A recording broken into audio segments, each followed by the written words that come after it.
Hi friends, ఎలా ఉన్నారు? Welcome to our channel Parvati Muchchat. భారతదేశంలో గంగా, యమున, నర్మదా, కావేరి, భీమరది, సరస్వతి, గోదావరి, కృష్ణ, తపతి, తుంగభద్ర, సింధు, ప్రాణహిత వంటి 12 జీవనదులు ప్రవహిస్తున్నాయి. వీటినే పుష్కర నదులు అని కూడా అంటారు. ఈ 12 పుష్కర నదులకు ప్రతి 12 ఏళ్లకొక్కసారి పుష్కరాలు వస్తుంటాయి. ఈ పుష్కరాలు కూడా రాసులకు అనుగుణంగా వస్తుంటాయి. ఒక్కొక్క నదికి ఒక్కొక్క రాశికి అధిష్టాన దేవత కూడా ఉంటుంది. ఈ పుష్కరాలు కూడా 12 రోజుల పాటు జరుగుతుంటాయి.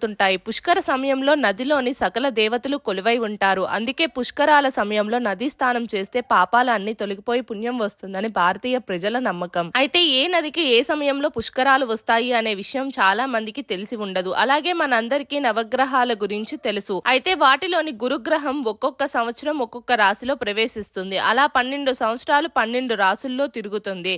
అలా ప్రవేశించినప్పుడు ఒక్కొక్క నదికి పుష్కరాలు వస్తుంటాయి. మరి ఏ రాశిలో గురుగ్రహం ప్రవేశిస్తే ఏ నదికి పుష్కరాలు వస్తాయో మనం ఇప్పుడు తెలుసుకుందాం. మేషరాశి గంగా నది, వృషభ రాశి నర్మదా నది, మిథున రాశి సరస్వతి నది, కర్కాటక రాశి యమునా నది, సింహరాశి గోదావరి నది, కన్యా రాశి కృష్ణా నది, తులారాశి కావేరి నది, వృశ్చిక రాశి భీమరది నది, ధనుసు రాశి పుష్కర వాహిని తపతీ నది, మకర రాశి తుంగభద్ర నది, కుంభరాశి సింధు నది, మీనరాశి ప్రాణహిత నదికి పుష్కరాలు వస్తుంటాయి.